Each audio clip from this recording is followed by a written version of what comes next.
வணக்கம் மக்களே, welcome to the ஃபெட்டர் show. இன்னைக்கு ஷோல நம்ம பார்க்க போகிறது ஜியாம் அப்படின்ற தாய் மூவியோட ரிவ்யூ. இந்த படம் நெட்ஃப்ளிக்ஸில் தமிழ் டப்பிங்கோட அவைலபிளாக இருக்குது. இந்த படம் ஒரு ஜாம்பி ஹாரர் த்ரில்லர். அதாவது ஒரு ஹாஸ்பிட்டலில் நடக்கக்கூடிய ஜாம்பி அவுட் பிரேக், அதன் விளைவு என்ன ஆகுது அப்படின்ற மாதிரியான தீமில் தான் நகரக்கூடிய ஒரு கதை.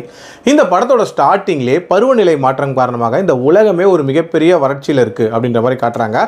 உணவு தட்டுப்பாடு, பஞ்சம் தலைவிரிச்சு எங்கே பார்த்தாலும் ஆடிட்டு இருக்கு. ஆனால் தாய்லாந்து மட்டும் ஓரளவுக்கு சேஃபான பொசிஷனில் இருக்காங்க. அதுக்கு முக்கியமான காரணம் வெளிநாடுகள் இருக்கக்கூடிய கனெக்ஷனை துண்டிக்கிறது, அது மட்டும் இல்லாமல் தங்களோட உணவுகளை சேகரித்து வைக்கிறதுங்கிற மாதிரியான டிஃப்ரெண்டான டெக்னிக்ஸ் யூஸ் பண்ணிட்டு இருக்காங்க. ஸோ இந்த கண்ட்ரியில் தான் நம்ம ஹீரோயின் இருக்காங்க. ஹீரோவை பொறுத்த வரைக்கும் ஒரு எக்ஸ் பாக்ஸராக இருப்பார். ப்ரெசென்ட்டில் சின்னதாக ஒரு விதமான டெலிவரி வேலை மாதிரி பார்த்துட்டு இருக்காரு. அது ஹீரோயினுக்கு பிடிக்கவே இல்லை. ஹீரோயின் டாக்டராக ஒரு ஹாஸ்பிட்டலில் ஒர்க் பண்ணிட்டு இருக்காங்க. அந்த ஹாஸ்பிட்டலில் உணவு மூலமாக ஒரு ஜாம்பி வைரஸ் ஒரு நபருக்கு வருது. அதுக்கப்புறம் காட்டுத்தீ மாதிரி அப்படியே பரவுது அப்படின்னே சொல்லலாம். அங்கே இருக்கக்கூடிய பேஷண்ட்ஸ் எல்லாருக்குமே பரவிடுது ஆல்மோஸ்ட்.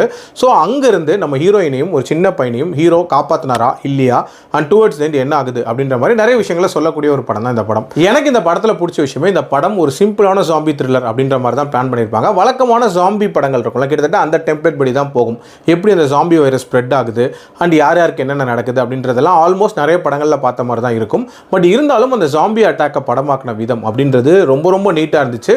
அதுலேயும் குறிப்பாக இந்த படத்தோட பிஜிஎம் ஒரு மாதிரியான ஒரு ஹாண்டிங் சவுண்டு கொடுத்துருப்பாங்க.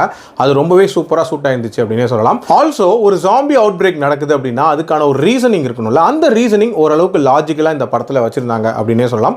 டியூரேஷன் வைஸ்மே 1.5 மணி நேரத்தில் ரொம்ப கிறிஸ்பாக முடியக்கூடிய ஒரு படம். அண்ட் ஆல்சோ எமோஷனலாகவும் ஒரு சில இடங்கள் நீட்டாகவே கனெக்ட் ஆயிருந்துச்சு. அதுலேயும் குறிப்பாக அந்த கிளைமேக்ஸ் அப்படின்றது ஒரு நீட்டான கிளைமேக்ஸ் அண்ட் பார்ட் 2க்கான ஒரு லீட் அப்படின்றதும் கொடுத்து முடிச்சிருப்பாங்க. எனக்கு இந்த படத்தில் பிரச்சனையாக பட்ட விஷயங்கள்னு பார்த்தீங்கன்னா, இன்னுமே த்ரில் மொமெண்ட்ஸ் அப்படின்றது நிறையவே ஜென்ரேட் பண்ணியிருந்திருக்கலாம். அடுத்து என்ன நடக்க போகுது அப்படின்ற ஒரு பரபரப்பு அப்படின்றது இந்த படத்தில் இருந்திருக்கலாம். அது கொஞ்சம் கம்மியாக இருந்துச்சு. அண்ட் எமோஷனல் மொமெண்ட்ஸும் 1-2 இது நல்லா ஒர்க் அவுட் ஆயிருந்துச்சு. பட் இன்னுமே அடிஷ்னலாக இருந்திருக்கலாமோ அப்படின்ற ஒரு ஃபீலுமே இருந்துச்சு. பட் ஓவரால் ஆகா ஓகோ அப்படின்னு சொல்ல முடியாதுனாலும் ஒரு ஓகேஷான ஒரு ஜாம்பி த்ரில்லர். கண்டிப்பாக ட்ரை பண்ணி பார்க்கலாம். என்னோட ரேட்டிங் இந்த படத்துக்கு 3/5. அடல்ட் கண்டென்ட்டை பொறுத்த வரைக்கும் பிளட் ஷெட் அப்படின்றது இருக்குமே தவிர மற்றபடி பார்க்கலாம். மீண்டும் அடுத்த விமர்சனத்தில் சந்திக்கிறேன். நன்றி, வணக்கம்.